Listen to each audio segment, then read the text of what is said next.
वह अदालत में गवाही देगा। उसने गवाही दी कि उसने देखा है। सबूत उसकी बेगुनाही प्रमाणित करता है। उनसे मुकदमे में गवाही देने के लिए कहा गया था। रक्त परीक्षण ने सच्चाई का साक्ष्य दिया। ये वाक्य आप बनाएंगे टेस्टिफाई से। वीडियो को पूरा देखिएगा और ये कहना बंद कीजिए कि मुझे इंग्लिश नहीं आती। देखिए और सीखिए। क्या आप तैयार हैं? वीडियो पूरा देखिए। चलिए, टेस्टिफाई का मतलब होता है गवाही देना या साक्ष्य देना। ये तो आप जानते हैं, पिछले वीडियो में इस पर बात किया गया था। इसके लिए पहला जो वाक्य है, ही विल टेस्टिफाई। ही का मतलब हो गया वह। विल फ्यूचर की ओर इशारा करता है। टेस्टिफाई का मतलब होता है गवाही देना। ही विल टेस्टिफाई कहेंगे तो क्या होगा? वह गवाही देगा। पर कहाँ पर? In court. कहाँ पर? कोर्ट में। इसी को लिखा ना कि वह अदालत में गवाही देगा। हिंदी आप देख सकते हैं। तो इंग्लिश में कहेंगे he will testify in court. बोलिए मेरे साथ, he will testify in court. बोल रहे हैं ना आप मेरे साथ? He will testify in court. दूसरा देखिए, सी testified that she saw him. Hindi आप देख सकते हैं। उसने गवाही दी कि उसने उसे देखा। उसने गवाही दी कि उसने उसे देखा। इंग्लिश आप देखिए। सी का मतलब हो गया वह किसी लड़की के लिए इस्तेमाल होता है। टेस्टिफाई का ये सेकंड फॉर्म है टेस्टिफाइड। ये पास्ट को शो करता है, मान बीते समय को दिखाता है। माने सी टेस्टिफाइड कहें तो उसने गवाही दी। बीत गए है बात। उसने गवाही दी क्या? That she saw him. कि दैट का मतलब होता है कि सी सा हिम। सी का सेकंड फॉर्म है सा, तो ये भी पास्ट की ओर इशारा करेगा।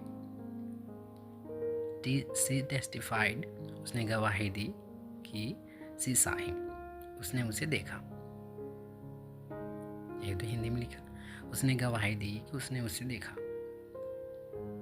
या फिर इसी को आप और कह सकते हैं, उसने गवाही दी कि उसने उसे देखा था। मेरे साथ रिपीट कीजिए इसी को। एक दो बार पढ़िए मेरे साथ। सी testified that she saw him. She testified that she saw him. आगे बढ़ते हैं। अब यहाँ पर तीसरा देख लीजिए। The evidence testifies to his innocence. Hindi आप देख सकते हैं। सबूत उसकी बेगुनाही प्रमाणित करता है। सबूत उसकी बेगुनाही प्रमाणित करता है। इंग्लिश देखिए। The evidence. एविडेंस किसे बोला जाता है? सबूत कहिए या फिर प्रमाण कहिए।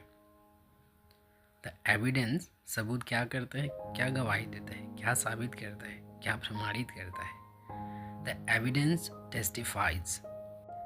जिस वर्ब में एस या ईएस होता है वो प्रेजेंट को दिखाता है, अभी की बात। तो यह जो एविडेंस है वो प्रमाणित करता है अभी। ठीक है। द एविडेंस टेस्टिफाइज, प्रमाणित करता है। क्या करता है? To his innocence. इनोसेंस का मतलब होता है बेगुनाही। ठीक है। इसे आप और कहते हैं नादान भी बोलते हैं, नादानी। तो सबूत उसकी नादानी का कहें या फिर उसकी बेगुनाही का प्रमाण देता है।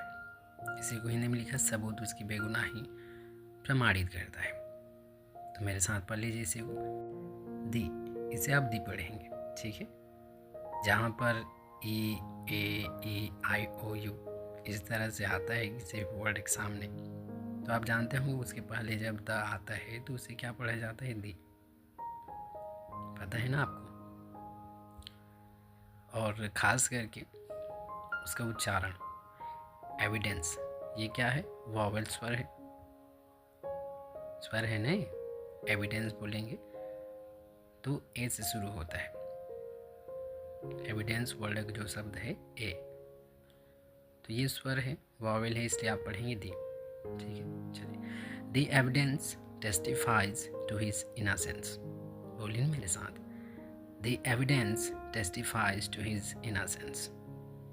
सबूत उसकी बेगुनाही प्रमाणित करता है। अब आप देखिए अगला, दे वर आस्क्ड। दे का मतलब होता है वे, और अगर आप ये पूरा कहें दे वर आस्क्ड, इतने का मतलब होगा उनसे पूछा गया कहिए, ठीक है, उनसे पूछा गया था कहिए, दोनों तरह से आप कह सकते हैं। दे वर आस्क्ड, उनसे पूछा गया। आस्क का मतलब होता है पूछना, ये आप जानते हैं ना। तो लेकिन जब आस्क के बाद टू आता है, उसके बाद फिर वर्ब आता है, क्रिया आता है, जैसा कि आस्क टू टेस्टिफाई एक क्रिया ही है, साक्षी देना होता है, साक्षी देना, गवाही देना। तो वहाँ पर पूछना नहीं होता, माने आस्क टू फिर क्रिया आएगा तो वो आस्क नहीं होगा, कहा जाना होता है। तो यहाँ पर मीनिंग होगा दे वर आस्क्ड टू टेस्टिफाई, उनसे गवाही देने के लिए कहा गया। ठीक है, ये वीडियो आप बाद में और देख लीजिएगा। यहाँ पर अगर आप कंफ्यूज हैं, आस्क सिर्फ आस्क रहता तो पूछना होता, पर आस्क टू आता है फिर कोई क्रिया आती है तो पूछना नहीं, कहना हो जाता है उसका मीनिंग। ठीक है, तो यहाँ पर क्या हो गया, दे वर आस्क्ड टू टेस्टिफाई, उनसे कहा गया क्या करने के लिए, टू टेस्टिफाई, गवाही देने के लिए। कहाँ पर, एट द ट्रायल, माने मुकदमे पर। ट्रायल किसे बोला जाता है, मुकदमा को। ठीक है, तो मेरे साथ पढ़िए एक बार, they were asked to testify at the trial. They were asked to testify at the trial. ठीक है, अब आप देखिए last one, the blood test. Blood test आप समझ गए, रक्त परीक्षण हिंदी में कहें तो। द ब्लड टेस्ट टेस्टिफाइड, माने द ब्लड टेस्ट गवाही दिया, है ना। सेकंड फॉर्म जैसे ही टेस्ट का हो जाता है, टेस्टिफाइड, ये सेकंड फॉर्म है, तो दिया, लिया, इस तरह से हो जाता है। ठीक है, तो द ब्लड टेस्ट टेस्टिफाइड, रक्त परीक्षण, ब्लड टेस्ट ने गवाही दी, प्रमाणित किया, साबित किया, किसे, टू द ट्रूथ, सत्य को। यही हिंदी में लिखा ना, रक्त परीक्षण ने सच्चाई का साक्ष्य दिया, माने वही सच्चाई को साबित किया। तो एक बार बोलिए मेरे साथ, the blood test testified to the truth. The blood test testified to the truth. तो इस तरह से आपने टेस्टिफाई वर्ड को आपने सीख लिया है, और इसे आप खुद पढ़िए। वीडियो को 1-2 बार ज़रूर देख लीजिएगा, और इसे खुद पढ़िए, 1-2 बार खुद पढ़िए।